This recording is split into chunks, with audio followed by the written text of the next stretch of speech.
The territory of ancient Egypt consisted of 40 nomes, lands inhabited by communities similar to tribes that had not yet experienced class division. The typical forms of their beliefs were fetishism, totemism, and magic. English scholar E. Gardner, in his book The Pharaohs of Egypt, writes that in United Egypt, religion was the result of the merging of independent tribal cults.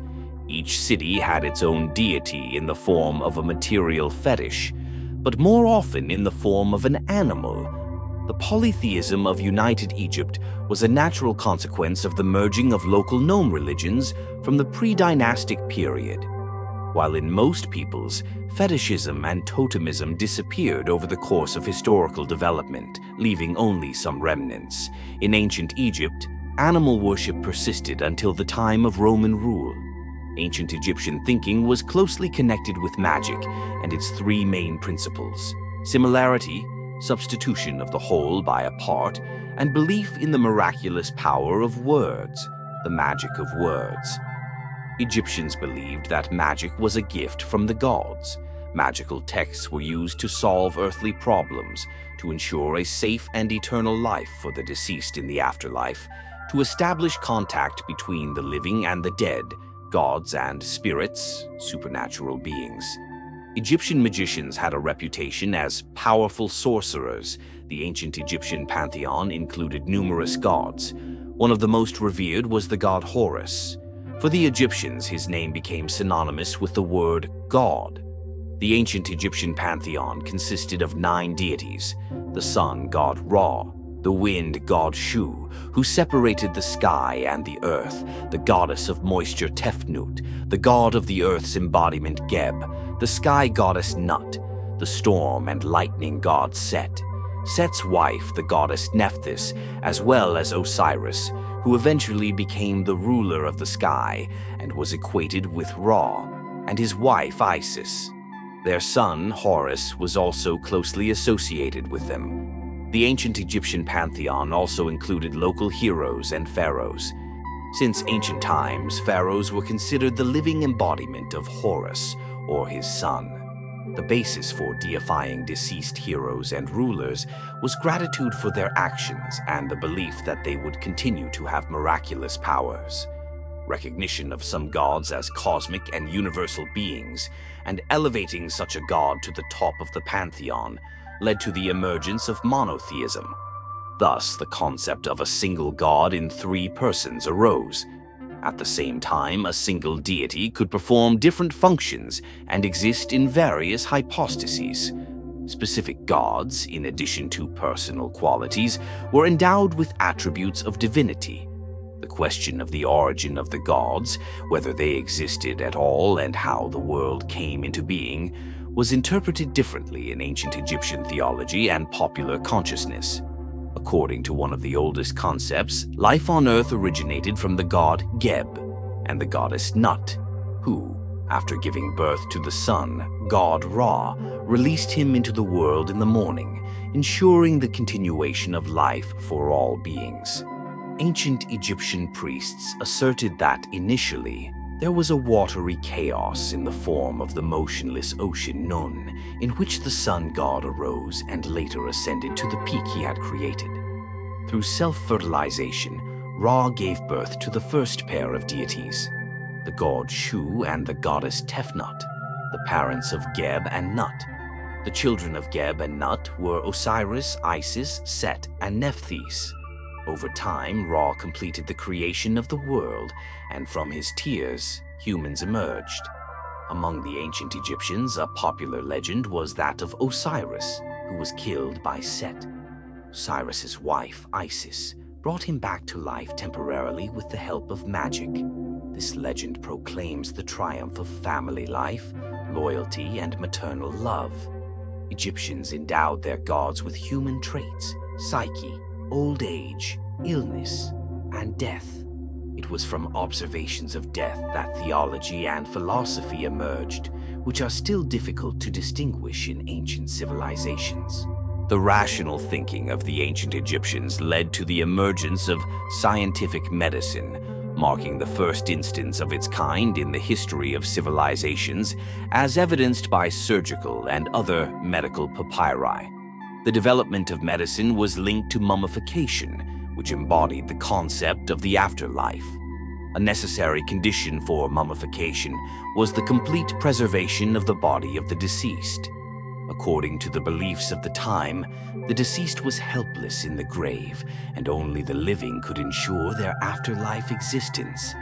Later concepts suggested that the deceased, who continued life in the grave, had needs for food and drink, as well as the desire to emerge from the grave into daylight, ascend to the sky to the gods, and so on.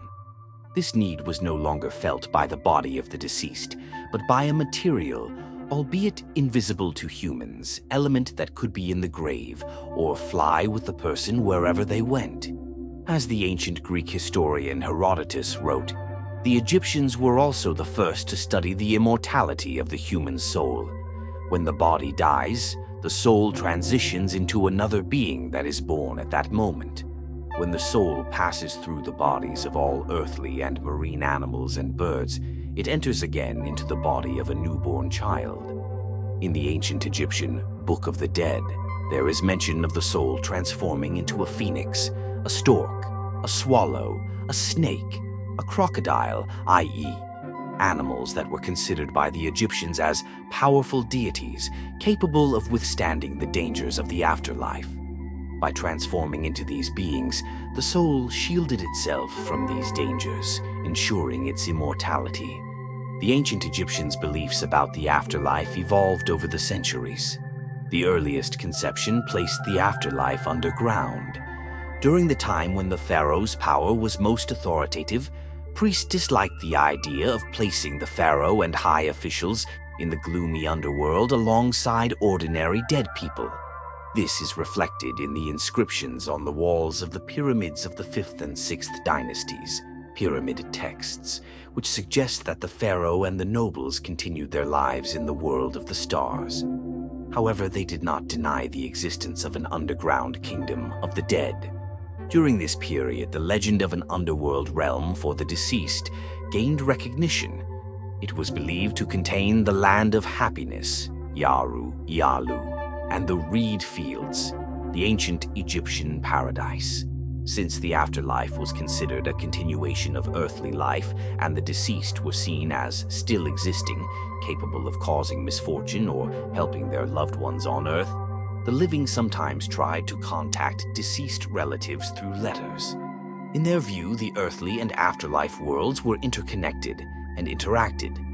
The deification of the pharaoh also became widespread, as he was regarded as the son of the sun god and a symbol of the prosperity and flourishing of the country, the bearer of the highest divine power. The pharaoh performed the most important rituals, including the ceremonial first plowing of the field. By plowing the first furrow, he was seen as fertilizing the Nile Valley on behalf of the gods. The centralization of the state contributed to the strengthening of the priests' power, as they took on the functions of central administrators while serving powerful local gods. The priesthood was a group of people who acted as intermediaries between the faithful and supernatural forces, as well as performed religious ceremonies. The gods were offered numerous sacrifices, grand temples were built in their honor, and the most powerful among them, such as the sun god Ra, were declared the fathers of the rulers. As administrators and servants of the temples, the priests concentrated in their hands the leadership of the country in all spheres. They conducted religious rituals, especially during festivals, on days related to important mythical events, significant events in the pharaoh's life, at the beginning of months and years, and so on. During festivals, temples were specially decorated and illuminated, and grand processions were organized with music, songs, and dances. The most significant festival was the veneration of Osiris, the climax of which was a brilliant procession in which the mystery of Osiris' death and resurrection was reenacted. Considerable funds were allocated for the cult, rituals, and religious holidays, with many people participating, which helped to strengthen faith in the divine power of the pharaoh and accordingly stabilize the empire. Ancient Egyptian art was religious and funerary, aiming to transform mortal life into eternity. Therefore, sarcophagi, pyramids, and temples were built from metal or hard stone materials, demonstrating the desire for immortality. Earthly life was considered a fragment of the afterlife, and the pyramid was seen as a staircase leading the pharaoh to the heavens. Pyramids were not just tombs, they contained everything that surrounded the pharaoh during his life. Aesthetic views did not play a major role at the time, but artisans tried to embody certain ideas in their works.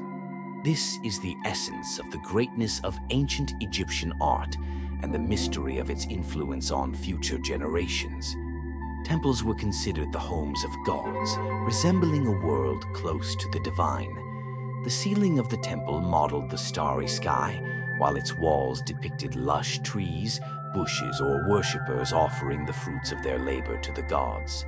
The most sacred element was the golden horizon with the sun god rising above it. All measurements were meticulously calculated according to the tables of the god of wisdom and knowledge, Thoth, or the goddess Seshat, the female equivalent. In the spiritual life of ancient Egypt, temples played a significant role. They had scriptoria, where religious, magical, historical, literary, medical, and other texts were composed and copied, along with libraries and archives. Houses of life, as they were also called, were of immense importance in preserving and transmitting written culture. According to ancient Egyptian beliefs, they were created by the gods and were under their special protection. However, religious life was not always peaceful, and religious revolutions occurred from time to time.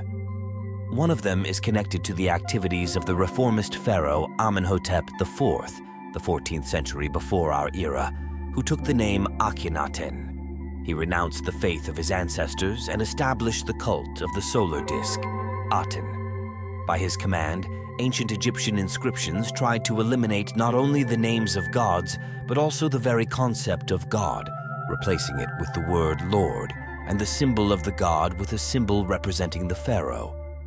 Even the sun, during the final stages of the reform, was viewed not as a god, but as a king. From then on, the world was meant to be ruled by only two kings, the sun Aten and his son Akhenaten. In Akhenaten's sun worship, a characteristic of ancient Egyptian religion is traced, the current of solar monotheism. Akhenaten seems to have logically culminated the concept of the king as the son of the sun, an idea that originated from the ancient belief of the sun as the king. However, Akhenaten's disregard for Osirian beliefs, which were based on the faith in the afterlife, and his destruction of the word God in inscriptions as well as the symbols that represented him, lend his doctrine an air of deliberate opposition to the gods. The Amarna period, the time of Akhenaten's reforms, was short but had profound consequences for Egyptian culture. It was during this period that a sort of impressionism emerged in Egyptian art, evidenced by numerous murals, landscape compositions, exquisite bas-reliefs, and the first depictions of secular figures of the king and queen in everyday life. During this time, many works of secular literature emerged, including love lyrics, songs of the joy of the heart, in the new Egyptian language. Love poetry, though subordinated to sacred, religious purposes, was usually intertwined with the rhythm of temple life. Under the influence of Akhenaten's religious reforms, the ethical dimension of ancient Egyptian religion became more pronounced. This period saw the emergence of the 125th chapter of the Book of the Dead, which introduced the idea of a moral afterlife judgment held in the Hall of the Two Truths. Presided over by the great god Ra, the assembly included Osiris, the god of the underworld, and 42 supernatural beings. Each deity presides over a specific sin. Upon entering the Hall of the Two Truths, the deceased greets the great god and recites their so-called negative confession, a moral code for the ancient Egyptian. I have not committed falsehood against people. I have not been cruel to animals. I have not sinned in the city of truth. I have not been indifferent when witnessing evil. I have not taken anything from a beggar. I have not violated a divine vow. I have not harmed a servant in the eyes of his master.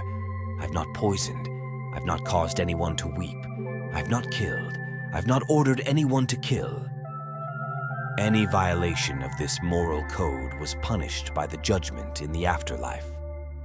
Subsequently, the defendant assures each of the 42 demon gods that they have not committed the sin that each one oversees. With magical knowledge of these demonic beings, the defendant disarms them, rendering them incapable of opposing him. The judgment may either acquit or condemn the soul to destruction right in the jaws of a monster. The idea of an afterlife judgment based on moral principles represents a significant development in the religious history of humanity. Ancient Egyptian religion had a profound influence on the ancient Greek and Roman world. In the 7th century BCE, the Orphic cosmogony emerged in Greece, where the beginning of the world was thought to be an egg fertilized by the wind. This idea was borrowed from the Egyptian cosmogony. The central thread of ancient Egyptian influence was the spread of the cult of Isis, the mother goddess of sufferers, in the Greco-Roman world. Many ideas from ancient Egyptian religion made their way into the Bible. The concept of a god creating the world through speech, the existence of an afterlife, and so on. These influences are evident in the book of Ecclesiastes, which emphasizes disillusionment. All is vanity and vexation of spirit. Many moral sayings also entered the biblical texts. The influence of ancient Egyptian religion on Christianity is invaluable, especially on symbolism and certain doctrinal constructs. Egypt was one of the centers of Christian dogmatics and morality. Some Egyptian religious ideas were transmitted through Rome into the Christian religion in Britain, Gaul, and other places. The new Christian religion in France long preserved the image of the Egyptian goddess Isis as its saint. Her statue stood on the southern wall of the Abbey of Saint-Germain-des-Prés until the year 1514. She was regarded as the incarnation of the Christian Virgin Mary. Some elements of ancient Egyptian religion remain in Christianity, almost unmasked, while others exist in altered forms.